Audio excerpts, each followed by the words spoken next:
नमस्कार, आप देख रहे हैं टीवी9 भारतवर्ष। मैं हूं आपके साथ प्रीति रघुनंदन। इस वक्त की सबसे बड़ी खबर, यूरोप पर अटैक। क्या ये वर्ल्ड वॉर 3 का पहला फेज शुरू होने वाला है? सबसे बड़ी जानकारी आ रही है यूरोप से कि दुनिया में इस वक्त बहुत तेजी के साथ हलचल बढ़ी हुई है। यूरोप के कई बड़े एयरपोर्ट साइबर हमले को झेल रहे हैं और एक के बाद एक कई एयरपोर्ट हैंग हो गए हैं।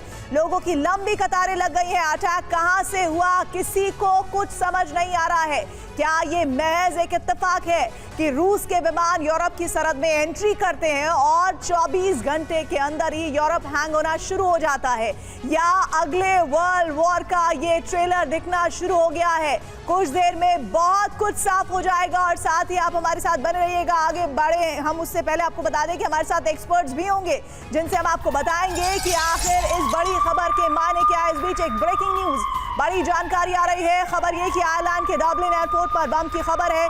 डबलिन एयरपोर्ट के टर्मिनल 2 को खाली कराया गया है। डबलिन एयरपोर्ट पर बम निरोधक दस्ता यानी बम स्क्वाड की टीम पहुंच गई है। इसका सीधा मतलब ये है कि ये महज एक अफवाह नहीं है, बल्कि खबर के बाद जिस तरह का एक्शन नजर आ रहा है और अभी तक जिस तरह का कोई भी ऑफिशियल स्टेटमेंट नहीं सामने आया है, इसका सीधा मतलब ये है कि वहां पर बम होने की ऑलमोस्ट कंफर्म न्यूज है। आयरलैंड के डबलिन एयरपोर्ट की तस्वीरें, जहां पर टर्मिनल 2 को लेकर बड़ी इंफॉर्मेशन सामने आ रही है। टर्मिनल 2 को खाली करा लिया गया है। डबलिन एयरपोर्ट पर बम निरोधक दस्ता मौजूद है। आखिर किस हिस्से में टर्मिनल 2 के बम होने की जानकारी है, इसको आइडेंटिफाई किया जा रहा है। लेकिन इस दरमियान पूरी की पूरी तरह से यूरोप के हम ऐसे 4 एयरपोर्ट्स पर बताएंगे आपको कि किस तरह से वहां पर हलचलें काफी तेज है। बड़ी जानकारी आ रही है, डबलिन एयरपोर्ट से 2000 यात्रियों को निकाल लिया गया है। टर्मिनल 2 को पूरी तरह से इवैक्यूएट किया गया है। और साथ ही साथ आपको यह भी बता दें कि अभी जो जानकारी मिल रही है, 2000 यात्रियों को वहां से सेफ एग्जिट करवाया गया है, क्योंकि बम के होने की जानकारी जैसे ही मिली है तो सबसे पहले वो यात्री जो इस एयरपोर्ट पर मौजूद थे, टर्मिनल 2 पर मौजूद थे, उन्हें तुरंत वहां से हटाया गया है, सुरक्षित जगह पर ले जाया गया है। यात्रियों को वहां से निकाल लिया गया है। अभी भी अब जो जानकारी मिल रही है, डबलिन एयरपोर्ट पर बम स्क्वाड की टीम पहुंच चुकी है, जो हर मुमकिन कोशिश ये कर रही है कि आखिर बम कहां है, किस इंटेंसिटी का है और कितनी देर में ब्लास्ट होने की गुंजाइश उसमें है। ये तमाम जो बातें हैं, बहुत सारे सवाल ऐसे हैं जिनके जवाब आना अभी बाकी है। लेकिन सबसे बड़ी ये खबर आयरलैंड के डबलिन एयरपोर्ट से, जहां पर टर्मिनल 2 को खाली करा लिया गया है। और आप देखिए कि इस वक्त जहां थोड़ी देर पहले अफरा तफरी की तस्वीरें थी, वहां पर जत्थों में एक तरफ आपको यात्री नजर आ रहे हैं और वहीं दूसरी तरफ पूरा का पूरा रास्ता खाली है, क्योंकि पूरी तरह से एडमिनिस्ट्रेशन एयरपोर्ट का एक्टिव है और वो कोई भी सिक्योरिटी लैप्स नहीं चाहते हैं। और इसीलिए ये पूरी की पूरी सावधानी बरती जा रही है कि कोई भी बड़ी दुर्घटना ना हो जाए। ऐसे में टर्मिनल 2 को खाली करा लिया गया है। दो विजुअल्स के साथ आपके पास इस वक्त स्क्रीन आप देख रहे हैं। 2000 यात्रियों को टर्मिनल 2 इस वक्त डबलिन एयरपोर्ट से खाली कराया गया है। और हमारे साथ हमारे सहयोगी निशांत चतुर्वेदी जुड़ गए हैं, सीधे उनका रुख करते हैं। निशांत, डबलिन एयरपोर्ट पर एक्चुअल सिचुएशन अभी क्या है? हमारे पास जो 2 इनपुट है वो बहुत इंपॉर्टेंट है, जिसमें बॉम्ब स्क्वाड टीम वहां पर पहुंच चुकी है और 2000 यात्रियों को वहां से हटा लिया गया है टर्मिनल 2 से। देखिए, इस वक्त 2 तरीके के विजुअल्स दिखाई दे रहे हैं। एक तो बॉम्ब स्क्वाड वहां पर है, T2 टर्मिनल जो है वहां पर थोड़ा क्योस है, थोड़ा नहीं यानी काफी क्योस है। दूसरा, एयरपोर्ट के बाहर चीजें जो है वो चिंताजनक है, सबको हटाया जा रहा है, सबको वहां से रिमूव किया जा रहा है। यूरोप की तरफ से ये एक बड़ा ही स्टैट्यूटरी कॉल आया है कि अगर नेसेसरी हो तभी आप ट्रैवल करें। कई सारे लोग तस्वीरों को कर रहे हैं। टर्मिनल 2 एयरपोर्ट के बाहर काफी सारे लोग खड़े हुए हैं, वहां पर इमरजेंसी सर्विसेज हैं, वहां पर एम्बुलेंसेज दिखाई दे रही हैं। बॉम्ब डिस्पोजल स्क्वाड जो है वो अंदर है। कई सारे लोगों को ये बोला गया है कि जितने भी सारे लोग हैं उनको टर्मिनल 2 से बाहर निकाल दिया गया है। ये बड़ा इंटरेस्टिंग है। और यूरोप में मैं आपको बताना चाहूंगा कि डबलिन इस एयरपोर्ट पर काफी रश होता है, खासकर इस सीजन में। विंटर्स के ऑनसेट से लेकर क्रिसमस के बाद तक काफी रश होता है। तो पहली जानकारी तो ये है, टर्मिनल 2 पे है, उसको खाली कराया जा रहा है। Number 1, explosive ordnance disposal team, मैं रिपीट कर रहा हूं, EOD, explosive ordnance disposal team जो है वो वहां पर पहुंची हुई है। नंबर 1, टीम यहाँ पर पहुंची है। नंबर 2, लोगों को टर्मिनल 2 से इवैक्यूएट किया जा रहा है, हटाया जा रहा है, उसको क्लीन किया जा रहा है, जो कि आपके सामने विजुअल्स भी चल रहे हैं। नंबर 3, एयरपोर्ट के बाहर, ये जो आपके राइट साइड में विजुअल चल रहा है, एयरपोर्ट के बाहर अगर आप देखें तो मेडिकल सर्विसेज, इमरजेंसी सर्विसेज हैं, वहां पर काफी रश है, लोगों की काफी भीड़ है। उनको बताया ये जा रहा है कि आप कोशिश करें कि निशांत, मैं आपको रोक रही हूँ। इस बीच एक बड़ी जानकारी मिल रही है, बड़ी खबर, यूरोप के 3 बड़े एयरपोर्ट पर साइबर अटैक हुआ है। लंदन के हीथ्रो एयरपोर्ट पर साइबर अटैक की जानकारी मिल रही है, बर्लिन के ब्रांडेनबर्ग एयरपोर्ट पर भी अटैक की खबर है। साथ ही विमानों की आवाजाही बहुत बड़े स्केल पर इंपैक्ट हो रही है। 3 बड़े एयरपोर्ट पर साइबर अटैक, और ऐसे में आप समझिए कि सब कुछ इस वक्त इन एयरपोर्ट्स पर ठप है। पहले शुरुआत में जानकारी आ रही थी कि मैन्युअली इन पर काम हो रहा है, लेकिन जिस तरह से एक एक करके आपको देखिए, जहां यात्री खड़े नजर आ रहे हैं, वहीं दूसरी तरफ आपको एयरपोर्ट पर एक के बाद एक कतारों में खड़े हुए विमान नजर आ रहे हैं। बड़ी जानकारी इसके साथ एक और मिल रही है, साइबर अटैक के बाद चेक इन और बोर्डिंग सिस्टम ठप हो गया है। यात्रियों को मैन्युअली तरीके से चेक इन कराया जा रहा है, लेकिन साथ ही साथ यूरोप में एक और अनाउंसमेंट की गई है कि अगर आपको जरूरत नहीं है, बहुत ज्यादा जरूरी नहीं है, तो आप फ्लाइट से ट्रैवल करने से परहेज करें। इसका मतलब यह है कि ये साइबर अटैक का जो इंपैक्ट है वो आने वाले कई वक्त तक जारी रह सकता है। और देखिए अफरा तफरी का मंजर अलग अलग एयरपोर्ट पर, जर्मनी के बर्लिन एयरपोर्ट पर भी साइबर अटैक हुआ है, और किस तरह से यात्रियों की कतारें, गाड़ियों की कतारें आपको नजर आ रही है। इस बीच यूरोप पर सबसे बड़ा आक्रमण हुआ है। सबसे पहले आपको बताते हैं, लंदन के हीथ्रो पर साइबर अटैक हुआ है। हीथ्रो एयरपोर्ट जो बहुत ज्यादा बिजी रहने वाला एयरपोर्ट है, वहां पर अटैक हुआ है, ये इस वक्त हम आपको दिखा रहे हैं। उसके बाद यूरोप पर जो सबसे बड़ा एक और आक्रमण किया गया है साइबर अटैक से, वो है बर्लिन का एयरपोर्ट, जहां पर ये अटैक हुआ है। और आयरलैंड के उस एयरपोर्ट की बात तो एक बार फिर से कर लेनी चाहिए, जहां पर बहुत ज्यादा भीड़ रहती है। डबलिन एयरपोर्ट, वहां पर भी बम होने की खबर सामने आई है। बड़ी जानकारी आ रही है, साइबर अटैक के बाद यूरोप में कई फ्लाइट कैंसिल हुई हैं। हीथ्रो एयरपोर्ट से आने जाने वाली 140 से ज्यादा उड़ानें लेट हैं। ब्रसेल्स में 100 से ज्यादा और बर्लिन में 60 से ज्यादा फ्लाइट्स पर इसका इंपैक्ट हुआ है। बर्लिन में 10 से ज्यादा फ्लाइट्स कैंसिल होने की भी खबर है, और आप ये समझिए कि पूरी की पूरे विमान सेवा को चरमरा दिया गया है इस साइबर अटैक के जरिए और बम की खबर के बाद। पवन दुग्गल इस पर हमारे साथ साइबर एक्सपर्ट जुड़ रहे हैं, और साथ ही साथ हमारे साथ और भी पैनलिस्ट जुड़ रहे हैं। मैं परिचय करा दूं, मेजर जनरल के सिन्हा हमारे साथ होंगे, पवन दुग्गल हमने जैसे परिचय कराया, साथ ही ब्रिजेश मिश्रा हैं फॉरेन एक्सपर्ट, वो भी हमारे साथ जुड़ रहे हैं। पूर्णिमा नाथ हैं, पॉलिटिकल एनालिस्ट हैं, वो भी हमारे साथ यूएसए से जुड़ रही हैं। सीधे सबसे पहले पवन दुग्गल साहब, मैं आपका रुख करना चाहती हूँ। सर, ये कितना बड़ा अटैक है और इसका इम्पैक्ट कितने वक्त तक आपको लगता है रहने वाला है? ये अटैक काफी देर से अनुमान किया जा रहा था कि होगा, और हो गया है। एक्सेप्ट ये अटैक का जो वॉल्यूम है और अटैक का जो ओवरऑल इम्पैक्ट है, वो जितना अनुमान किया जा रहा था उससे कहीं ज्यादा आने की संभावना नजर आती है। देखिए, कारण ये है कि अब कहीं ना कहीं जब सारी दुनिया, सारे एयरपोर्ट्स इंटरनेट के साथ कनेक्ट हो गए हैं, तो उन्हें साइबर सुरक्षा में सेंधें लगानी आसान हो जाती हैं। यहाँ पर जो साइमल्टेनियस आपके अटैक्स हुए हैं विभिन्न एयरपोर्ट्स पर, शो करता है कि किसी एक ग्रुप का काम नहीं है, कोऑर्डिनेटेड इंटरनेशनल जो ग्रुप्स हैं मिलकर उन्होंने काम किया है, और एक साथ सारी वल्नरेबिलिटीज को आपने पोटेंशियली टारगेट किया है, और टारगेट भी इस तरीके से किया है कि जितने भी यातायात वाले यात्री हैं उनको बहुत मैसिव डिसलोकेशन या डिसरप्शन महसूस हो रही है। ब्रॉड मैसेज जा रहा है, मैसेज साइबर क्रिमिनल्स द्वारा ये जा रहा है कि साहब, हमारे पास पावर है, शक्ति है, ताकत है कि हम आपके जो मोस्ट पावरफुल एयरपोर्ट्स हैं उसके अंदर घुस के सेंध कर सकते हैं, आपके सिविल एविएशन ऑपरेशंस को ठप कर सकते हैं, और आप हमें रोक सकना है तो रोक लीजिए। मैं उम्मीद करता हूँ ये बहुत बड़ी बात दुग्गल साहब आप कह रहे हैं, और इसी को लेकर मैं मेजर जनरल के सिन्हा का रुख कर लेती हूँ। सर, कल यूरोप में रूस के विमान दाखिल हुए और 24 घंटे के अंदर यूरोप के 3 बड़े बड़े एयरपोर्ट्स पर साइबर अटैक किया जाता है, एक पर बम की खबर सामने आती है। ये आप क्या कह रहे हैं, आपको क्या लग रहा है, ये कोऑर्डिनेटेड एफर्ट है, किसी को ब्लेम करने की स्थिति है इस वक्त? आप सही बता रही हैं। मेरा भी आकलन यही कहता है कि ये जो साइबर अटैक इन यूरोप है, ये एक बड़े जो चीजें हो रही हैं, जब अभी थोड़े देर पहले एस्टोनिया का नाम आ रहा था जहां पर एयर वायलेशंस हुआ है उनके एयर स्पेस का, और उसके अलावा अभी जो आप देखती हैं आयरलैंड में यदि डबलिन को आप देखिए, हीथ्रो को यदि लंदन में देखिए, ब्रसल्स एंड बर्लिन, तो ये एक तकरीबन आपको एक वेस्ट यूरोप में एक लाइन मिलती है। पहले तो हम ईस्ट यूरोप की बात कर रहे थे, वेस्ट यूरोप में एक लाइन मिलती है, और इसके अंदर में major disruption and aviation technical provider का है।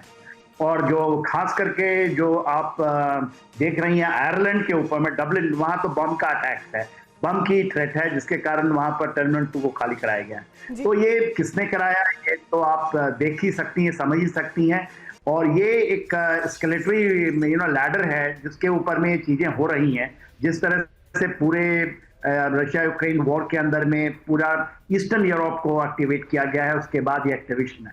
तो किसी भी लड़ाई की जब सीमाएं बढ़ती हैं तो एस्केलेट टू डीएस्केलेशन का एक फेज आता है। मैं उसी तरह इसको आकलन करता हूँ। जी सर, मैं आपके पास लौटूंगी, एक बड़ी जानकारी इस वक्त आ रही है। साइबर अटैक का जो टारगेट है वो कॉलिंस एरोस्पेस है, ये जानकारी मिल रही है इस वक्त। बड़ी खबर, कॉलिंस एरोस्पेस हथियार बनाने की कंपनी है जो टारगेट पर होने की जानकारी सामने आ रही है। नेटो देशों को हथियार सप्लाई करती है ये, और साथ ही आपको बता दें कॉलिंस एरोस्पेस पर 2023 में भी हुआ था रैंसमवेयर अटैक। हमारे साथ हमारे सहयोगी मनीष झा भी जुड़ गए हैं। मनीष, आपके पास मैं आऊं उससे पहले निशांत भी हमारे साथ जुड़े हुए हैं। निशांत, क्या आपको लग रहा है टारगेट कॉलिंस एरोस्पेस है? देखिए, बड़ी इंटरेस्टिंग बात है। कॉलिन एरोस्पेस ये एक ऐसी कंपनी है जो बोर्डिंग और इलेक्ट्रॉनिक चेकिंग की फैसिलिटी देती है। नंबर 1 एयरपोर्ट्स पे। नंबर 2, ये एक बहुत बड़ी कंपनी है, डिफेंस कंपनी RTX उसके साथ जुड़ी हुई है। नंबर 3, कॉलिन एरोस्पेस वो कंपनी है जिसको हाल ही में नेटो के कॉन्ट्रैक्ट मिला है इलेक्ट्रॉनिक वॉरफेयर प्लानिंग सॉफ्टवेयर का। आई रिपीट, कॉलिन एरोस्पेस वो कंपनी है जिसको नेटो का कॉन्ट्रैक्ट मिला है for electronic warfare planning software. Interestingly, ये वही कॉलिन एरोस्पेस कंपनी है जिसके ऊपर 2023 में एक रैंसमवेयर अटैक हुआ था, और उसके लिए एलिज किया गया था कि वो रैंसमवेयर अटैक रशियन कंपनीज की तरफ से हुआ है। So if you connect the dots, we know exactly where is this going. जी मेरे साथ आप आगे भी जुड़ते रहिएगा, लेकिन फिलहाल निशांत शुक्रिया जानकारी के लिए। यूरोप के 4 एयरपोर्ट्स पर इमरजेंसी के हालात बने हुए हैं, ऐसा क्यों कहा जा रहा है? पहली बात यह कि 3 एयरपोर्ट पर साइबर अटैक हुआ है, और इसके साथ ही आयरलैंड के डबलिन एयरपोर्ट पर बम की खबर है। ये इस वक्त की सबसे बड़ी और अहम जानकारी आप तक हम पहुंचा रहे हैं। ब्रिजेश मिश्रा, फॉरेन एक्सपोर्ट, हमारे साथ जुड़े हुए। सर, आपको क्या लग रहा है, ये जो कनेक्शन हम लगातार कोशिश करने की तलाश रहे हैं, क्या आपको लगता है इस बीच में आपके पास मनीष, क्या इस वक्त रूस का विमानों का दाखिल होना यूरोप में और इस तरह साइबर अटैक और बम की खबर आना, हम ये क्यों बार बार कह रहे हैं कि वर्ल्ड वॉर 3 का पहला फेज हो सकता है? देखिए, वैसे तो ये कहा ही जा रहा है कि वर्ल्ड वॉर 3 जो है वो हाइब्रिड वॉरफेयर है, यानी कि कुछ कन्वेंशनल वॉर होंगे, कुछ इकोनॉमिक वॉर होगा, कुछ साइबर वॉरफेयर होगा। तो वैसी स्थिति में निश्चित तौर पर आप इससे कनेक्ट कर सकते हैं। टाइमिंग इसलिए भी बेहद इंपॉर्टेंट है कि अभी अभी तो 24 घंटे नहीं बीते थे जब एस्टोनिया की तरफ से ये हो हंगामा किया गया कि देखो रूस के 3 फाइटर जेट हमारे एयर स्पेस में घुस गए थे, और वो 12 मिनट तक रहे थे। उसके तुरंत बाद यूरोप के 3 बड़े मेजर एयरपोर्ट पर इस तरह की अफरा तफड़ी हो रही है साइबर अटैक के नाम पर। अब इसका कारण कोई भी हो सकता है। इसका कारण ये भी हो सकता है कि रूस के नाम पर या उसी रूसोफोबिया को दिखाने के लिए एक फॉल्स फ्लैग ऑपरेशन किया जाए कि देखो जी रूस की तरफ से साइबर अटैक हो गया। मैं ये नहीं कह रहा कि रूस का इसमें हाथ नहीं हो सकता है, हो भी सकता है, नहीं भी हो सकता है। अगर होता है तो इसका मतलब है कि रूस के जो साइबर अटैक के जरिए वो दरअसल जंग के मोड में है। लेकिन अगर वो नहीं हो सकता है तो हो सकता है कि यूरोपियन खुद भी फॉल्स फ्लैग ऑपरेशन करके ये कहेंगे कि देखो रूस ने ऐसा कर दिया, ताकि रूस के खिलाफ एक माहौल बनाया जा सके। देखिए, इस वक्त जंग की सूरत हाल बनी हुई है। रूस और यूक्रेन के बीच जो जंग 3.5 साल से चल रही है, उसके बाद अभी सबसे अगर कहें तो सीरियस मामला है वो इस रूप में कि इस वक्त जो हालत है उसे देखकर तो यही लग रहा है कि रूस और यूरोप के देश कभी भी एक दूसरे से लड़ भिड़ सकते हैं। मनीष, मैं आपको रोक रही हूं, एक बड़ी जानकारी इस वक्त आ रही है। साइबर अटैक पर यूरोप का बयान आ गया है। साइबर हमला यूरोप की क्षमताओं पर हमला है। साइबर हमला यूरोप के लोगों को परेशान करने के लिए है। यूरोप की सुरक्षा अधिकारी हाई अलर्ट पर है। यूरोप की तरफ से ये स्टेटमेंट कि किस तरह से यूरोप की ताकत को परखने के लिए ये अटैक किया गया है। साइबर हमला यूरोप के लोगों को परेशान करने की कोशिश है। इस वक्त हमारे साथ पूर्णिमा नाथ जी हैं, जो कि पॉलिटिकल एनालिस्ट है, यूएस से हमारे साथ, अमेरिका से जुड़ रही हैं। सर, मैम, ये बताइए इस वक्त की अमेरिका में इस खबर के बाद किस तरह का इंपैक्ट है, किस तरह की चर्चाएं हैं, बार बार रूस के इस अटैक से कनेक्शन को लेकर क्या बातें सामने अमेरिका से आ रही हैं? Thank you so much for having me, appreciated. First of all आपको याद दिला दूं कि 2 दिन पहले प्रेसिडेंट ट्रंप यूके में थे। वहाँ पे बड़ा एक डील साइन करके आए, $150 बिलियन इन्वेस्ट करेंगे UK. So hopefully that will be fruitful as well. ऊपर से बाकी सारा कॉन्वर्सेशन भी हुआ था, रशिया और यूक्रेन, उसका भी कॉन्वर्सेशन हुआ, गाज़ा के ऊपर बात हुई। आपको पता है जब आ रहे थे वहाँ से वो इमरजेंसी लैंडिंग करना पड़ा, उनका हाइड्रोलिक इशू कुछ था, और उसके बाद जो अर्जेंटली जब यहाँ पे पहुँचे उसके बाद कोई कॉन्फर्मेशन नहीं आया कि किससे मिले, कौन सा किससे बात की एंड एक्सेट्रा। उनको मेलानिया ट्रंप और डोनाल्ड ट्रंप को सेपरेट एक हेलीकॉप्टर में, सेकेंडरी हेलीकॉप्टर में यहाँ पे लेके आए थे सेकेंड। तो मेरा ये है कि ऑब्वियसली आप at this point of time आप कुछ भी नहीं कर सकते, किसी का भी हाथ हो सकता है, लेकिन एयरपोर्ट में अटैक करना इन द सेंस कि ये एक सिंबॉलिक होती है, बिकॉज इंफ्रास्ट्रक्चर के लिए प्रिटी क्रिटिकल भी होता है एयरपोर्ट्स और इसके लिए। सो इन दैट पर्टिकुलर केस अभी we'll have to wait and watch, exactly see who's part of it. Is it actually a bigger attack or is it बहुत सारे सवालों के जवाब पूर्णिमा जी मिलना बाकी है, लेकिन सबसे बड़ी बात ये, मैं आपको रोक रही हूँ पे, एक बड़ी जानकारी आ रही है। उससे पहले बता दूं कि ये अटैक जिस तरह से करने की कोशिश की गई है, उसका साफ संदेश ये है कि जो भी यूरोप में हो उसका असर पूरी दुनिया में जाए, क्योंकि विमानन सेवा पर जब आप असर डालते हैं तो पूरा का पूरा ग्लोबली इंपैक्ट होता है। एक बड़ी जानकारी आ रही है साइबर हमले पर। यूरोपीय कमीशन की इमरजेंसी मीटिंग आज रात, यूरोपीय कमीशन की इमरजेंसी मीटिंग को लेकर जानकारी मिल रही है। यूरोप के यात्रियों से एयर ट्रैवल से बचने की सलाह दी जा रही है। इसका सीधा मतलब ये है कि कहीं ना कहीं वो इनपुट है कि अब सब कुछ सेफ नहीं होगा। इस तरह के चिन्ह, इस तरह के तथ्य, इस तरह के पॉइंटर्स मिल रहे हैं।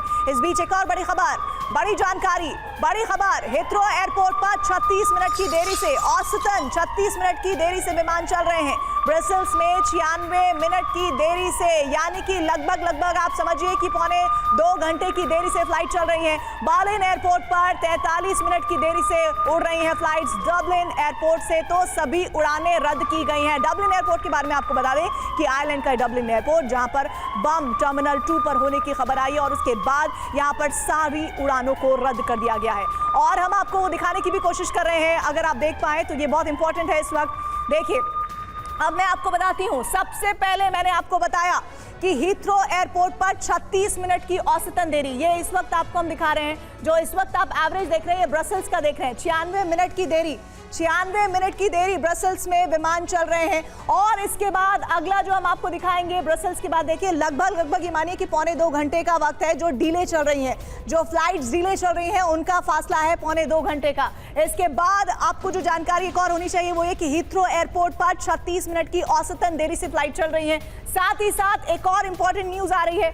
इंपॉर्टेंट न्यूज इस वक्त ये मिल रही है कि बर्लिन एयरपोर्ट पर 43 मिनट की देरी से फ्लाइट उड़ रही हैं और डबलिन एयरपोर्ट से तो सभी उड़ानें रद्द की गई हैं। पवन दुग्गल जी इस वक्त हमारे साथ जुड़े हैं। पवन जी, सर मैं आपसे एक बात पूछना चाहती हूँ, एक और बड़ी जानकारी आपको दूं उससे पहले। ब्रसेल्स में 96 मिनट की देरी से तो उड़ानें चली रही हैं, ये साइबर अटैक के बाद की तस्वीरें हैं। और अब देखिए हम आपको लंदन के हीथ्रो एयरपोर्ट, जो सबसे ज्यादा व्यस्ततम एयरपोर्ट्स में से एक है, वहां पर 36 मिनट की देरी से विमान उड़ रहे हैं, यानी कि आधा घंटे से थोड़ा ज्यादा। ये एक टेंटेटिव टाइम है और ये बढ़ भी सकता है, ये घट भी सकता है, लेकिन जो पॉसिबिलिटी अभी नजर आ रही है इस 36 मिनट में मुमकिन है कि टाइम लिमिट और बढ़ जाए, क्योंकि जिस तरह की अफरा तफरी है वहां पर। और अब हम अगले जिस एयरपोर्ट की बात कर रहे हैं, बर्लिन एयरपोर्ट की, जहां पर 43 मिनट लगभग पौना 1 घंटा यानी कि 43 मिनट एयरपोर्ट पर फ्लाइट्स लेट चल रही हैं। अब आपको दिखा रहे हैं बर्लिन के इस वक्त एयरपोर्ट की जानकारी जो 43 मिनट बता रही है। 43 मिनट समझिए आप कि कोई यात्री अगर बैठा हुआ है तो ये ड्यूरेशन पौने 1 घंटे से क्या 1 घंटा, 1.5 घंटा, 2 घंटा भी हो सकती है। इसकी पॉसिबिलिटी 100% है। जिस तरह की अफरा तफरी का मंजर इस वक्त अलग अलग एयरपोर्ट्स, 3 एयरपोर्ट्स पर है और एक पर तो पूरी तरह से रद्द होने की जानकारी है, जिसके बारे में इंफॉर्मेशन मैं आपको बता रही हूँ। पवन दुग्गल जी हमारे साथ जुड़े हैं। सर, मैं डिटेल में अपने व्यूअर्स के लिए समझना चाहती हूँ कि जब साइबर अटैक एयरपोर्ट्स पर होता है तो वो इम्पैक्ट कैसे करता है और उनको बेटर होने में, दुरुस्त होने में कितना वक्त लगने का अनुमान रहता है? आज साइबर अटैक अगर सबसे ज्यादा कारगर रूप से नजर आता है तो वो आता है एयरपोर्ट्स पर। क्यों? क्योंकि एयरपोर्ट्स जो है लाइफलाइन बन चुके हैं। एयरक्राफ्ट जो हैं वो एक जगह से दूसरी जगह सबसे जल्दी समय पर पहुंचते हैं, यातायात लेकर जाते हैं, लोगों को लेकर जाते हैं, गुड्स को लेकर जाते हैं। तो अगर आप एयर ट्रैवल को, एयर ट्रैफिक को डिसरप्ट कर दें तो आप सडनली एक पैनिक वाला मोड दे देते हैं टारगेट जुरिसडिक्शंस में। और हम पहले भी देखते आए हैं कि वक्त वक्त पर अलग अलग एयरपोर्ट्स को टारगेट किया जाता है, लेकिन इतने बड़े पैमाने पर एक साथ पूरी दुनिया भर में, पूरे यूरोप में आपने 4-5 एयरपोर्ट्स को एक साथ टारगेट कर दिया। इसमें ब्रॉडर मैसेज क्या जा रहा है? ब्रॉडर मैसेज ये जा रहा है कि अगर आप सोचते हैं कि आपकी सरकारें सशक्त हैं आपके एयरपोर्ट्स को, आपकी सिविल एविएशन को और आपको बचाने के लिए, तो आप गलत सोचते हैं। साइबर क्रिमिनल्स चीख चिल्ला के कह रहे हैं कि साहब हमारे पास वो पावर है कि हम आपकी इकोनॉमी को, हम आपकी सिविल एविएशन उड्डयन को पूरी तरह से ध्वस्त कर सकते हैं, डिस्ट्रॉय कर सकते हैं। और इसका इम्पैक्ट लगभग हर सेक्टर में पड़ेगा, क्योंकि एक तो नॉर्मल से आने में टाइम लगेगा, डिलेज होंगे, लोगों के दिलों में पैनिक छाएगा, कहीं ना कहीं सवाल भी लोगों के दिलों में आने लग जाएगा, क्या मेरी सरकार इतनी असक्षम है कि वो मुझे इस तरह के साइबर अटैक से बचा नहीं सकती या हमारे एयरपोर्ट्स को नहीं बचा सकती? मुझे तो ये साइबर टेरर का एक बहुत नया स्वरूप नजर आता है। इसमें आर्टिफिशियल इंटेलिजेंस का इस्तेमाल भी किया जा सकता है। इसको रूल आउट फिलहाल हम नहीं कर सकते। ये तमाम सारे जो साइबर अटैक्स हैं ये डार्क नेट से हुए हैं, ऐसा उम्मीद की जा रही है। और साइबर क्रिमिनल्स जानबूझ के इस तरह के अटैक जब करते हैं तो इतना इंटेलिजेंटली काम करते हैं कि अपने जो इलेक्ट्रॉनिक पद चिन्ह होते हैं उनको लगातार मिटाते डार्क नेट की आप बात कर रहे हैं, वो कैसे काम करता है और उसका इंपैक्ट कितना बड़ा स्केल पर हो सकता है, इस पर मैं आगे आपसे बात करूंगी। लेकिन एक बड़ी खबर आ रही है, यूरोप में साइबर अटैक का भारत पर असर। भारत के एयरपोर्ट पर उड़ानें प्रभावित हुई हैं। एयर इंडिया के कई उड़ानों पर इसका असर हुआ है। ये बड़ी जानकारी इस वक्त मिल रही है, बड़ी इंफॉर्मेशन। देखिए, जहां एक तरफ यूरोप के 3 बड़े एयरपोर्ट पर पूरी तरह से साइबर अटैक के बाद आवागमन मैन्युअली करने की कोशिश की जा रही है। ब्रजेश मिश्रा इस वक्त हमारे साथ एक्सपर्ट जुड़े हुए हैं। सर, सॉरी मैं आपके पास देर से आ रही हूं, लेकिन इस वक्त जो इस अटैक का, साइबर अटैक जो यूरोप में हुआ है और आयरलैंड में जिस तरह हम इंफॉर्मेशन दे रहे हैं कि बम की खबर है वहां पर, भारत पर इसका इंपैक्ट कितना बड़ा हो सकता है? क्योंकि इंफॉर्मेशन भारत के लिए भी बहुत अच्छी अभी नहीं आ रही है।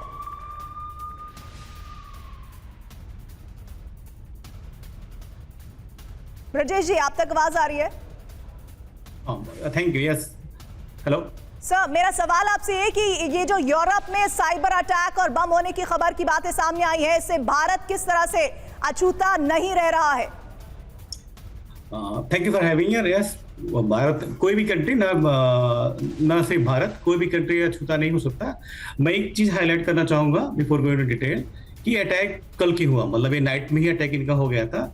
यूरोप एक कनेक्टिव कंट्री है, मींस कोई भी यहाँ पे पासपोर्ट रिक्वायर्ड है, सिंघम कंट्री के रिक्वायर्ड नहीं होता है।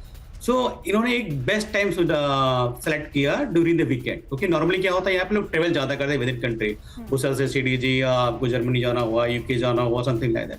तो ये टाइम सेलेक्ट किया just make more panic and take the concern from the people, क्योंकि यहाँ पे लोग जॉब करते हैं other country, other European country में, और लोग फ्रिक्वेंटली फ्राइडे इवनिंग इधर सैटरडे मॉर्निंग काफी ट्रेवल करते हैं। सेकेंड थिंग, एक तरह से हो सकता है कि मसल्स पावर, अभी तक हम लोग वेपन्स यूज कर रहे थे, तो ये समथिंग लाइक दैट वो लोग प्रूव करना चाहते हैं कि हम इस तरह के भी अटैक कर सकते हैं जहां पे हमें वेपन्स की जरूरत नहीं है। We can hang your system, we can hang your airport, we can hang your bank, we can hang your everything, something like that. तो यस, मैं ऐसे नहीं बोला कि इंडिया के इम्पैक्ट करेगा, एक मैसेजिंग है पूरे होल यूरोप के लिए कि हम यहाँ अगर चाहें इस तरह की चीजें हम आपको स्टॉप कर सकते हैं इन एनी प्लेटफॉर्म। ब्रजेश जी, मैं आपके पास सर एक और पॉइंट के साथ आना चाह रही थी, और यूरोप में इस वक्त किस तरह का पैनिक है इन एयरपोर्ट्स पर इस तरह की इंफॉर्मेशन के बाद, वो भी आपसे समझेंगे। लेकिन बड़ी जानकारी आ रही है, अमेरिका के यूनाइटेड एयरलाइंस पर साइबर अटैक होने की खबर है। LHRBRUBER में दिक्कत आने की जानकारी मिल रही है। यूनाइटेड एयरलाइंस के विमान देर से उड़ान भर रहे हैं, ये हम आपको डिटेल में बता रहे हैं कौन कौन से विमानों पर सबसे बड़ा असर हुआ है। अमेरिका की यूनाइटेड एयरलाइंस पर साइबर अटैक होने की जानकारी मिल रही है, जिसमें LHR शामिल है, BRU और BAI में भी दिक्कतें आने की इंफॉर्मेशन है। यूनाइटेड एयरलाइंस के विमान देरी से चल रहे हैं, ये बड़ी जानकारी इस वक्त मिल रही है। मनीष हमारे साथ, हमारे सहयोगी जुड़े हुए हैं। मनीष, हम अमेरिका के संदर्भ में किस तरह से इस न्यूज को समझे? अमेरिका जो अपने आप को शांति दूत बनाने की डोनाल्ड ट्रंप कोशिश कर रहे थे, हमने देखा उन्होंने पुतिन से मुलाकात की, ज़ेलेंस्की से मुलाकात की, लेकिन नेटो कंट्रीज के साथ यूरोपीय राष्ट्राध्यक्षों से भी बात की, लेकिन लग ऐसा रहा है मौजूदा हालात में क्या नतीजा सिफर की ओर जाता दिख रहा है? देखिए, जहां तक शांति विराम का सवाल है तो प्रेसिडेंट ट्रंप ने खुद इस बात को एडमिट किया कि अब युद्ध विराम की फिलहाल कोई उम्मीद है नहीं, और वाकई में जमीन पर भी देखे तो यही है ही, बल्कि युद्ध तो और ज़्यादा बढ़ ही गया। यूक्रेन और रूस का युद्ध भी उतना ही ज़्यादा बढ़ गया है, और एक नया मोर्चा खुलता हुआ दिख रहा है जहां पर सीधे रूस और नाटो एक दूसरे के साथ टकरा रहे हैं। लेकिन अभी मसला दूसरा है। देखिए, जंग से पहले जंग का माहौल बनाना, ये हमने देखा है कि अमेरिका और पश्चिमी देश कैसे करते हैं। याद करिए 2003 का वो दौर जब इराक में वेपन ऑफ मास डिस्ट्रक्शन की बात कही जा रही थी, या फिर आज भी अगर आप देखिए मनीष, तो आपने एक पॉइंट बोला था, मैं चाहती हूं कि वो जो लास्ट सवाल मैंने आपसे किया था, आपने उसमें कहा कि यूरोप अपने साथ विक्टिम कार्ड भी प्ले कर सकता है। अगर ये स्टेटमेंट आप दे रहे हैं तो इसके पीछे की पॉसिबिलिटी क्यों है? वही मैं आपको बता रहा था कि जैसे 2003 में इराक के खिलाफ वेपन ऑफ मास डिस्ट्रक्शन की बात हुई, या आज वेनेजुएला पर हमला करने के लिए ड्रग कार्टेल का नाम लिया गया, ठीक उसी तरीके से रूस के साथ जंग लड़ने के लिए नाटो देशों को, यूरोपीय देशों को रूसोफोबिया का चरम चाहिए, जहां पर बताना होगा कि देखो रूस के फाइटर जेट आ रहे हैं, रूस की तरफ से साइबर अटैक हो रहे हैं, कैसे यूरोप में अफरा तफरी होगी है, ताकि यूरोप के 30 देश तैयार हो जाए कि बस अब और कोई विकल्प नहीं हुआ, अब तो जंग में जाना ही है। तो जंग में जाने से पहले जंग का माहौल बनाना, साइबर अटैक को मैं उस संदर्भ में भी देखना चाहता हूं। हो सकता है कि जो संगठन इसमें इन्वॉल्व हो वो किसी के प्रॉक्सी हो, किसी के बिहाफ पर काम कर रहे हो, वरना देखिए साइबर अटैक कोई नई बात नहीं है। रोजाना दुनिया भर में हजारों की संख्या में साइबर अटैक होते हैं, लेकिन उसका इंपैक्ट कहां पर किस रूप में होता है ये स्टडी किया जाना जरूरी है। कम से कम वॉर में आप जरूर इनका स्टडी करते हैं। अभी हम देख रहे हैं, आप देखिए किन किन जगह पर हुआ है। हिथ्रो यानी ब्रिटेन, जर्मनी और बेल्जियम, ब्रसेल्स जहां पर नाटो का हेडक्वार्टर है, तो जहां नाटो का हेडक्वार्टर है, जो रूस यूक्रेन युद्ध में रूस के खिलाफ सबसे अगुवा बना हुआ है वो ब्रिटेन, और फिर जर्मनी जो कि यूरोपीय देशों में सबसे पावरफुल कंट्री है, और उसका रूस के साथ, सोवियत यूनियन के साथ रिश्ता हम सब जानते हैं। तो इन तीनों ही मुल्कों में, इन तीनों के एयरपोर्ट पर इस तरह की घटना घटती है। ये एक संयोग नहीं है, बल्कि एक सोचा समझा प्रयोग साबित हो सकता है। आने वाले दिनों में इसका असर दिख सकता है, क्योंकि आप कंटिन्यूएशन देखिए, पहले पोलैंड में एयर स्पेस का वायलेशन होता है, फिर एस्टोनिया में रूस के फाइटर जेट आने की बात होती है, और उसके बाद यूरोप के 3 ऐसे मुल्क जिनका रूस के साथ 36 का नहीं 136 का आंकड़ा है, उन्हीं के एयरपोर्ट पर यह घटना घटती है, ताकि वहां एक क्योस बने, लोगों के बीच में गुस्सा आए, और फिर उस गुस्से को चैनलाइज करके रूस के खिलाफ जंग का ऐलान किया जा सके। और हम तो इंतजार करेंगे मनीष की यूक्रेन की तरफ से, ज़ेलेंस्की की तरफ से इस साइबर अटैक पर क्या स्टेटमेंट आता है, उस पर भी हमारी नजरें बनी हुई है। बड़ी जानकारी आ रही है, जर्मन सुरक्षा एजेंसियों का बड़ा स्टेटमेंट, एयरपोर्ट पर यात्रियों की मैनुअल जांच हो रही है, विमानन सुरक्षा से समझौता नहीं किया जा रहा है, साइबर अटैक से अभी भी उपकरण निष्क्रिय हैं, ये बात साबित हो रही है। और इस तरह से लगातार जो इंफॉर्मेशन आ रही है वो बता रही है कि अभी वक्त लगेगा, विमान सुरक्षा से समझौता तो नहीं होने की बात की जा रही है, लेकिन अभी इस पूरे प्रोसेस को बेटर होने में, दुरुस्त होने में, ठीक होने में और अपने रोटेशन में आने में टाइम लगेगा, इस बात से बिल्कुल इनकार नहीं किया जा सकता। मेजर जनरल के सिन्हा सर, मनीष जो बातें कह रहे हैं प्लस जो हमारे बाकी एक्सपर्ट्स कह रहे हैं, आपको कुल मिलाकर जोड़ घटाकर इस साइबर अटैक के कौन कौन से पॉइंटर्स हैं जो दुनिया में एक बड़ा संदेश देते दिख रहे हैं? देखिए, जो मनीष कह रहे हैं और रूसोफोबिया की बात कर रहे हैं कि शायद ये कोई इंटरनली ना एक हैवॉक क्रिएट करने के लिए किया गया है, वो भी हो सकता है। आयाम्स क्या क्या है, बट आयाम्स को जो मैं देखता हूँ एक डेवलपमेंट, लेटेस्ट डेवलपमेंट ये है, लोग ये कह कि जो सैंक्शन लगाया जाता है उसमें स्क्रिप्ट का यूज होता है। अभी कोई कह रहा था डार्क नेट का यूज होता है, उसमें एब्सोल्युटली इसी का यूज होता है और सैंक्शन लगाई जाती है। तो वो उन्होंने कहा कि यदि हम साइबर वॉरफेयर में, क्योंकि देखिए काइनेटिक फेज और इंफॉर्मेशन वॉरफेयर तो ऑलरेडी चल रही है, मगर जब आप इसमें साइबर को भी लाते हैं, साइबर एक बैटलफील्ड में होता है, एक डीप इनसाइड होता है, तो ये आप वेस्ट यूरोप को आप हिट कर रहे हैं इसमें, क्योंकि इसमें आराम से बच के निकल जा रहा था, खास करके इंग्लैंड, उसका डायरेक्ट इन्वॉल्वमेंट हो चुका है, क्योंकि वो फ्रंटलाइन तो है नहीं, वहां से बैठ करके इसको आग को भड़काने के लिए वो काम करता है। और वहां से देखिए जो जगह है, बड़े ध्यान से पढ़िए उसको, तो जर्मनी का इलाका है, यदि हिथरो की बात करते हैं, ब्रिसल को बात करते हैं, बर्लिन की बात करते हैं, और एक जगह है जो कि अगेन आयरलैंड का हिस्सा है, जो कि वहां पर बॉम्ब का हॉक्स कॉल है या जो भी कॉल है वहां पर। तो ये एक मेरे अनुसार एक हिस्सा है, आयाम है। इस आयाम को पढ़ने के, क्योंकि इन चीजों से ही लोगों को समझ में आती है। अभी तक एटीसी को या एयरक्राफ्ट को टारगेट नहीं किया। आपने एक खबर दी थी यूनाइटेड एयरलाइंस की, अलायंस एयरलाइंस वालों की कुछ प्रॉब्लम आई है एटीसी से। अमेरिका की एयरलाइंस ही सब, वो अमेरिका की एयरलाइंस है जिनमें तकनीकी दिक्कत आने की खबर है। ये बड़ा पेचीदा हो जाता है यदि आप केवल उसको डिस्टर्ब कर दें। चेक इन बोर्डिंग सिस्टम को थोड़ा लेट हो जाएगा, बोर्डिंग में लेट फ्लाइट उड़ेंगे और पूरा विश्व इसमें अफेक्टिव होगा। द कनेक्टिविटी यूरोप से जो भी है, हिथरो से, ब्रसल से, बर्लिन से, आप इंडिया की सारी फ्लाइट जाती हैं या अमेरिका की तरफ जो जा रही हैं या यूरोप में जाती हैं, इन जगहों से जाती हैं। लिंकेजेस हैं जितने भी एयरलाइंस। यदि आप सर, एक डेटा मेरे पास आ रहा है, सिन्हा साहब मैं आपको रोक रही हूँ, ब्रसेल्स एयरपोर्ट पर 50% उड़ानें रद्द होंगी, ये इंफॉर्मेशन हमारे पास आ रही है। एयरलाइंस को उड़ान रद्द करने के निर्देश दिए गए हैं। एयर ट्रैफिक कंट्रोल की ये एडवाइजरी है। दैट मीन कि कुछ ऐसा है जो अभी बहुत सारी बातें सामने आने को लेकर छुपाई जा रही हैं। क्या हम इस बात को इस तरह से समझ सकते हैं, क्योंकि 50% उड़ानें, आप समझिए कि पूरी की पूरी जो फ्लाइट सिस्टम है उसको इम्पैक्ट करने के लिए 50% अगर उड़ानें रद्द की जा रही हैं तो ग्लोबली कितना असर इसका होगा। और ये जो इंफॉर्मेशन है वो एयर ट्रैफिक कंट्रोल की एडवाइजरी के बाद सामने आई है। हमारे साथ ब्रिजेश मिश्रा सर भी जुड़े हुए हैं। सर, ये एडवाइजरी क्या बता रही है कि 50% उड़ानें अगर रद्द हुई हैं तो इसका मतलब ये है कि कुछ और इंफॉर्मेशन है जो इस साइबर अटैक या बम के होने की खबर के इतर भी है, जो धीरे धीरे जैसे जैसे दिन बीतेगा या हो सकता है कि 20-24 घंटे बाद और बातें सामने आए इस साइबर अटैक को लेकर। हाँ, यस, गवर्नमेंट काफी इसको मॉनिटर कर रही है, क्योंकि पब्लिक के अंदर पैनिक ऑफ कोर्स ट्रेवल करते हैं। जैसे अभी ब्रुसेल्स का दिखा रहा है कि मोर देन 50% फ्लाइटें कैंसिल कर रही हैं। आपको पता होगा कि ब्रुसेल्स से मिडिल ईस्ट जाने के लिए सबसे ज्यादा कम्युनिकेशन मेरी जो ट्रांजिट फ्लाइट होती है, ब्रुसेल्स से मिडिल ईस्ट जाते हैं, देन वो ट्रेवल करते हैं साउथ एशिया साइड में, इस तरह का।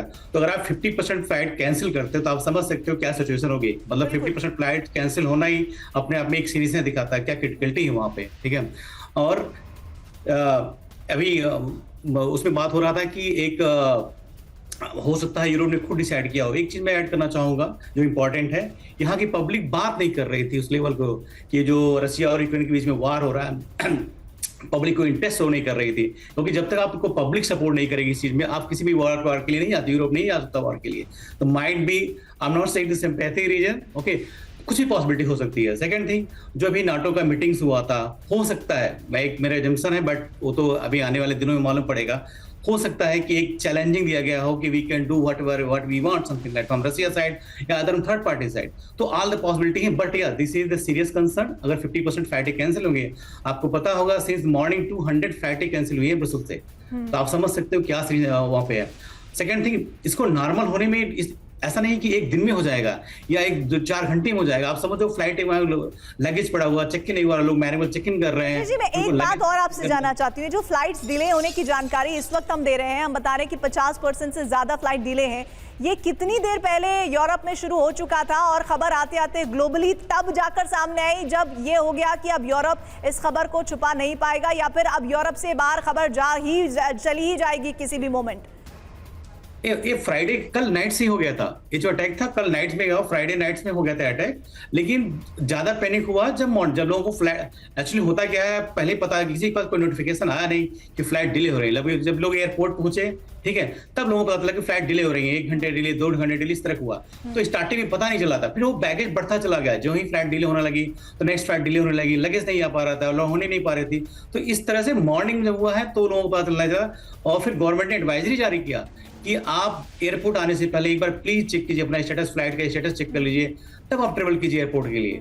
तो यस, ये लोग गवर्नमेंट चाह रहे थे कि टिल नाइट में मैनेज किया जाए, बट हो नहीं पाया एक्चुअली। जी बिल्कुल सर, मैं आपको रोकने एक बड़ी जानकारी आ रही है। साइबर अटैक से सबसे ज्यादा 3 एयरपोर्ट प्रभावित हुए हैं, Heathrow airport, Brussels airport, Berlin airport, सबसे ज्यादा इन पर असर हुआ है। इन एयरपोर्ट पर कॉलिंस एरोस्पेस चेक इन और बोर्डिंग सिस्टम देता है, और कॉलिंस एरोस्पेस का जो नेटो के साथ अनुबंध है उसको लेकर ये कहा जा रहा है कि क्या 2023 में इसे भी टारगेट करने की कोशिश की गई थी, यहाँ भी साइबर अटैक की कोशिश की गई थी। क्या कोई कोऑर्डिनेशन है इन दोनों ही घटनाओं के बीच में, और इन्हीं एयरपोर्ट्स को निशाना बनाया गया है, इसको हम समझेंगे। इस वक्त हमारे साथ मनीष भी जुड़े हुए हैं। पूर्णिमा जी, मैं आपके पास आऊंगी, इससे पहले मनीष, क्या आपको लगता है कि किसी तरह का संबंध हीथ्रो, ब्रसेल्स, बर्लिन और इन एयरपोर्ट्स पर कॉलिंस एयरोस्पेस जो चेक इन और बोर्डिंग का सिस्टम देता है, आपको लगता है कि कोई कनेक्शन है? क्योंकि 2023 में इस तरह का अटैक वहां पर भी करने की कोशिश हुई थी। देखिए, सबसे दिलचस्प की बात है कि अभी मैं एक जानकारी देख रहा था कि कल ही डबलिन एयरपोर्ट पर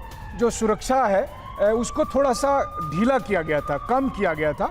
इन दैट सेंस कि जब आप एयरपोर्ट पर जाते हैं और आपको आपका सामान जब लगेज जो है सो स्कैनर में रखा जाता है, तो आपसे कहा जाता है कि वाटर बॉटल या कोई भी लिक्विड आइटम है तो उसे आप निकाल लें। लेकिन डबलिन एयरपोर्ट ने कल ही ये घोषणा की थी कि अब हमारे पास ऐसे स्कैनर है कि अगर आपके पानी का बॉटल या कोई भी लिक्विड आइटम है तो अब आपको निकालने की ज़रूरत नहीं है। हमने बड़ा अल्ट्रा मॉडर्न स्कैनर लगाया था, और 24 घंटे नहीं बीते हैं उसी एयरपोर्ट पर बम होने की खबर आ रही है। अब इसके पीछे का कारण क्या हो सकता है, जरा आप सोचिए। हो सकता है कि इसके पीछे इंटरनल कोई फैक्टर हो, लेकिन जो जांच की रिपोर्ट आएगी उसको जोड़ा जाएगा कि रूस के साथ तनाव है, इसीलिए ये सारी चीजें हुई है। इस तरह का एक रूसोफोबिया यूरोप में आज की तारीख में देखने को मिल रहा है, और जिसका परिणाम रूस और नाटो के बीच सीधी जंग हो सकती है। और मैं कनेक्शन इसलिए जोड़ रहा हूं क्योंकि जिन जिन मुल्कों में ये हुआ है वो उन मुल्कों को आप देख लीजिए, उनका स्टैंड देख लीजिए, नाटो में उनके स्टेटमेंट देख लीजिए, और फिर उसके बाद ये इंसिडेंट देख लीजिए। सबसे बड़ी बात है, आप देखिए हीथ्रो एयरपोर्ट जो ब्रिटेन में है, ब्रिटेन का रूस यूक्रेन का मामला हो या रूस के खिलाफ मोर्चाबंदी हो, उनकी कितनी बड़ी भूमिका रही है। जर्मनी अगेन सोवियत यूनियन से लेकर आज तक रूस से उनकी जैसी अदावत है, और खास करके अभी जो उन्होंने हार्ड स्टैंड लिया है, जो जर्मनी के चांसलर अभी कट्टर रूस विरोधी हैं। वहीं तीसरा अगर आप देख लीजिए बेल्जियम, वहाँ तो ब्रसेल्स में नाटो का हेडक्वार्टर ही है। तो इन तीनों जगह पर ये इंसिडेंट होते हैं, डबलिन में बम मिलता है, और ये सब कुछ तब होता है जब रूस के साथ जंग लड़ना है या नहीं लड़ना है, उस पर पोलैंड और एस्टोनिया जैसे मनीष आप बोल रहे हैं बेल्जियम, ब्रिटेन, और जिस तरह से हम बता रहे हैं कि अटैक हुए गए हैं, ये सीधे तौर पर बताते हैं कि रूस के साथ इनके रिश्ते बहुत ही ज्यादा खराब हैं, और ऐसे में इन जगहों को साइबर अटैक के लिए चुनना क्या स्ट्रैटेजिकली मूव है, किसकी तरफ से अभी कोई क्लैरिटी नहीं है, लेकिन अनुमान है कि ये सब कुछ रूस की तरफ से तैयार किया गया है। लेकिन ये सिर्फ और सिर्फ स्पेकुलेशंस हैं। साइबर अटैक पर बर्लिन एयरपोर्ट ने एक बड़ा बयान जारी किया है। बड़ी जानकारी, साइबर हमले से उड़ानें प्रभावित हुई हैं, तकनीकी दिक्कत को ठीक किया जा रहा है, विमानों के परिचालन को सुचारू रूप से चलाने की कोशिश हो रही है। ये इस वक्त की बड़ी इंफॉर्मेशन आ रही है। लेकिन पवन दुग्गल सर, इस वक्त हम एक बात आपसे समझना चाहते हैं, जब इस तरह के अटैक्स को अंजाम दिया जाता है, ये पहली दफा नहीं है कि जब किसी एयरपोर्ट पर इस तरह का साइबर अटैक हुआ हो, लेकिन क्या आपको लगता है कि अभी तक जो साइबर अटैक्स हुए हैं उनकी सिचुएशंस, और मौजूदा हम बात कर रहे हैं जिस तरह से बर्लिन की, जर्मनी की और साथ ही ब्रिटेन की, क्या आपको लगता है कि इनका सिनेरियो साइबर अटैक के कॉन्टेक्स्ट में कंप्लीटली अलग है? देखिए, ये अटैक्स बिल्कुल पुराने अटैक्स के मुकाबले में अलग हैं, क्योंकि ये कोऑर्डिनेटेड है, सिंक्रोनस है, पूरे यूरोप को टारगेट कर रहे हैं और एक ब्रॉड मैसेज दे रहे हैं कि यूरोप अपनी कमर कस लो, हम तो तुम्हारा बैंड बजाने आ चले। तो जब इस तरह का संदेश आ रहा है तो मुझे लगता है कि न केवल यूरोप को बल्कि तमाम सारे राष्ट्रों को अपनी जो नागरिक उड्डयन पद्धति है, सिविल एविएशन सेक्टर है, उसकी साइबर सुरक्षा पर पुनः से एक नए दृष्टिकोण से देखना होगा, क्योंकि अब ये अटैक का नया वेक्टर है। अगर हम लोग अपने सिविल एविएशन को प्रोटेक्ट ना कर पाए तो दिक्कत होगी। और मैं तो उम्मीद करता हूँ इस तरह की घटना यूरोप में हुई है, इसका असर भारत में भी नजर आना शुरू हो जाएगा। सर आ रहा है, इसी पर मैं आना भी चाह रही थी आपसे, आप जरूर इसमें वैल्यू एडिशन कीजिए। बताइए कि किस तरह से न सिर्फ भारत बल्कि अमेरिका या फिर दूसरे और देशों पर भी साइबर अटैक का असर होगा। देखिए, साइबर अटैक का असर पूरी दुनिया भर में रहेगा, बिकॉज एक तो दुनिया भर से जो एयरक्राफ्ट आ रहे हैं यूरोप में या जिन्हें जाना है वो डिले हो गए हैं, पूरा साइकिल अपसेट हो रहा है। मोर इम्पोर्टेंटली मुझे लगता है कि यूरोप के बाद उनका जो मेजर आक्रमण का टारगेट रहेगा अमेरिका और भारत रहेगा। उसका कारण यह है कि ये दो ऐसे राष्ट्र हैं, अगर आप इनकी अगर सिविल एविएशन को अटैक कर पाएंगे तो आप एक मच ब्रॉडर मैसेज पूरी दुनिया भर को दे पाएंगे। इसलिए मुझे लगता है कि भारत को भी इसे एक वेकअप कॉल पर लेना पड़ेगा। जितनी जल्दी अपनी नागरिक उड्डयन की साइबर सुरक्षा पर ध्यान लग जाए उतना हमारे को अच्छा होगा, बिकॉज इस तरह के आक्रमण अगर भारत में होने शुरू हो गए तो इसका सीधा असर भारत की प्रभुता, अखंडता या सुरक्षा पर भी पड़ सकता है। तो मुझे लगता है वेकअप कॉल की आवश्यकता है। हम जो काम कर रहे थे, हम सोचते हैं ऐसा ना कि हम तो केवल यूरोप के बाहर हैं, हमें कुछ नहीं फर्क पड़ने वाला। बॉस, आप आज दुनिया के सबसे बड़ा जनसंख्या के राष्ट्र बन चुके हैं, आज आप दुनिया के सबसे बड़े प्रजातंत्र हैं, तो आपको अटैक करना तो एक बहुत ही एक स्ट्रेटेजिक बेनिफिट है। क्यों? सर आप एक बहुत बड़ी बात कह रहे हैं। आर्टिफिशियल इंटेलिजेंस के दौर में अब साइबर अटैक से कोई भी देश अपने आप को बचा नहीं सकता है, ये बहुत बड़ी सच्चाई है। लेकिन भारत इसके लिए कितनी तैयारी के साथ आगे बढ़ रहा है ये आपसे समझना होगा। लेकिन इस बीच एक बड़ी खबर, पूरे यूरोप में साइबर अटैक से उड़ानें प्रभावित हुई हैं। उड़ानों में जानकारी मिल रही है कि औसतन 1 घंटे की देरी है। यूरोप में औसतन 1 घंटे। मैं आपको ये भी बता दूं कि 1 घंटे कुछ जगह पर है, कई जगह 1.25-2 घंटे डिले भी फ्लाइट्स चल रही हैं। लेकिन कब तक ये प्रोसेस जारी रहेगा ये कह पाना मुश्किल है। लंदन एयरपोर्ट पर सबसे लंबी कतारें हैं। कई एयरपोर्ट ने मैनुअल काम शुरू तो कर दिया है, लेकिन ये इतना आसान नहीं है। बड़ी जानकारी आ रही है, हीथ्रो एयरपोर्ट पर साइबर अटैक का सबसे बहुत ही खराब असर पड़ा है। हाथ से लिखे जा रहे हैं बोर्डिंग पास। एयरपोर्ट पर 3 घंटे से ज्यादा लंबी लाइनें लगी हुई हैं, कतारों में लोग खड़े हुए हैं। 150 से ज्यादा विमान देरी से उड़ रहे हैं, इसमें बच्चे, बूढ़े, बुजुर्ग सब लोग शामिल हैं। और आप ये समझिए कि 3 घंटे फ्लाइट डिले है और उसके आगे और कितनी डिले हो सकती है इसके बारे में कोई जानकारी मिल रही है। और बड़ी जानकारी आ रही है, एक और इंफॉर्मेशन ब्रसेल्स एयरपोर्ट ने जारी की है एडवाइजरी। वो एडवाइजरी ये कहती है कि यात्री फ्लाइट स्टेटस देखकर घर से निकले। इसका मतलब यह है कि और ज्यादा देरी की पॉसिबिलिटी है। 50% से ज्यादा उड़ानें रद्द हो चुकी हैं, यानी कि पूरा का पूरा हम ये कह सकते हैं कि एयरपोर्ट पर जो पूरा काम करने का तौर तरीका है वो खत्म हो चुका है, बहुत हद तक प्रभावित हुआ है। पूर्णिमा जी इस वक्त हमारे साथ अमेरिका से जुड़ी हुई हैं। पूर्णिमा जी, अभी तो अब पूरी तरह से अमेरिका में ये खबर पहुंच गई होगी। अमेरिकन्स इस खबर को, इस साइबर अटैक को किस तरह से देख रहे हैं? आप वहां पर मौजूद हैं और साथ ही साथ पॉलिटिकली इनपुट्स इस वक्त क्या है अमेरिका के? ये सैटरडे मॉर्निंग है यहाँ पे बाय द वे, तो लोग अभी उठ ही रहे होंगे या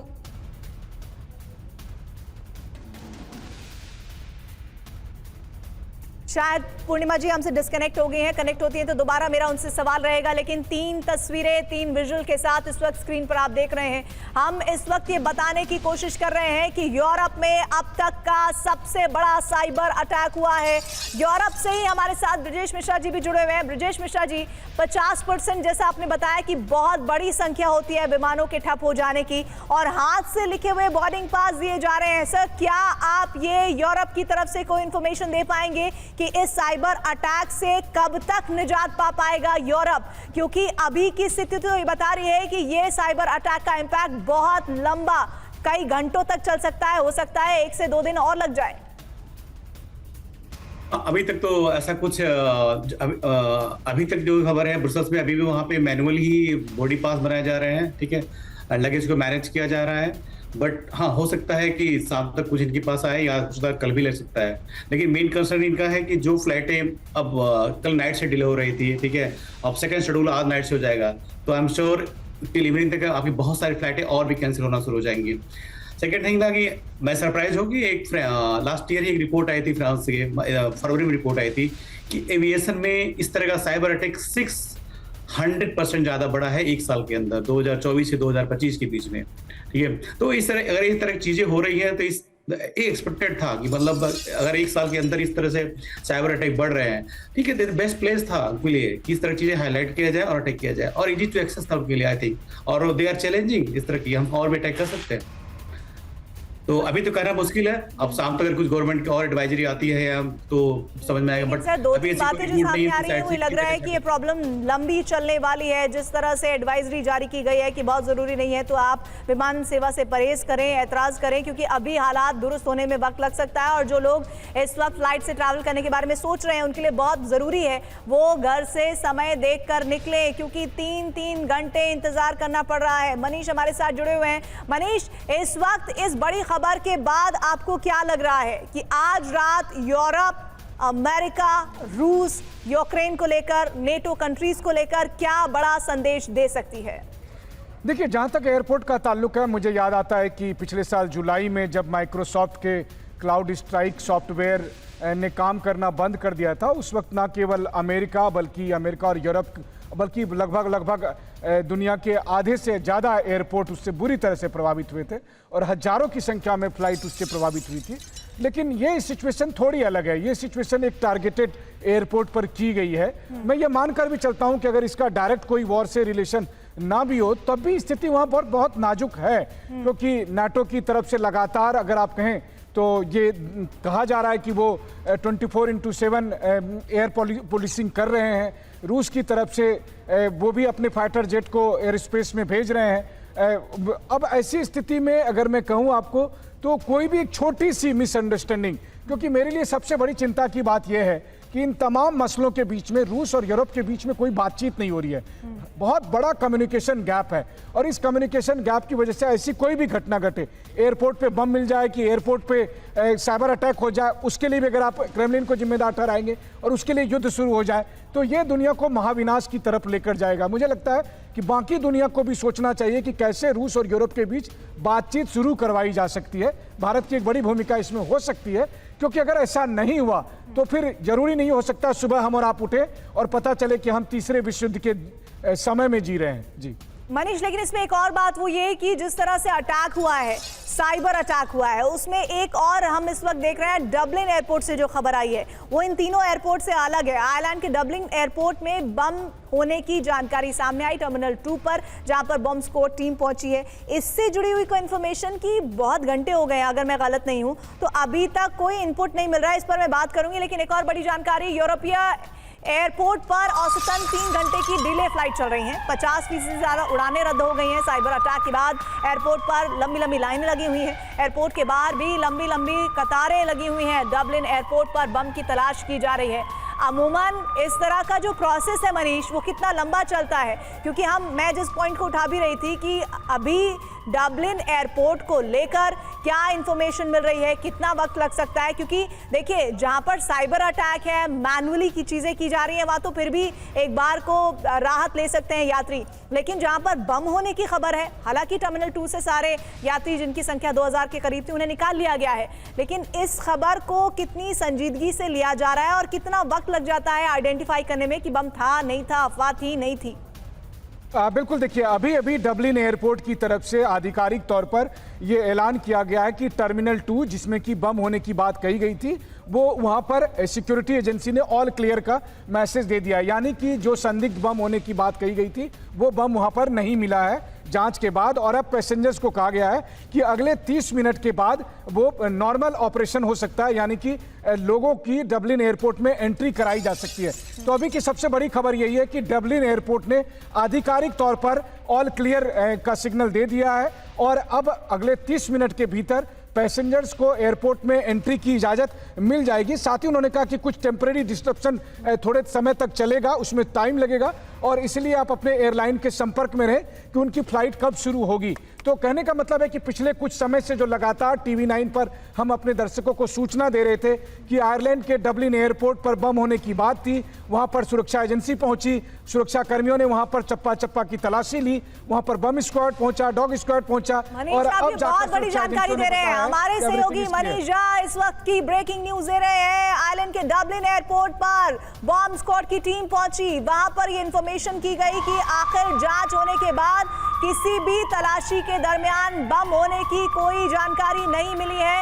इसका मतलब यह है कि कुछ ही समय बाद अब पूरी तरह से व्यवस्थित तरीके से वहां पर विमानों का आना जाना शुरू हो जाएगा। ये इस वक्त की सबसे बड़ी खबर। मनीष, शुक्रिया आपका इस इंफॉर्मेशन के लिए। साथ ही सिन्हा साहब आपका धन्यवाद, मिश्रा साहब आपका भी शुक्रिया, और पूर्णिमा जी भी आप हमारे साथ अमेरिका से जुड़ी, आपका भी शुक्रिया।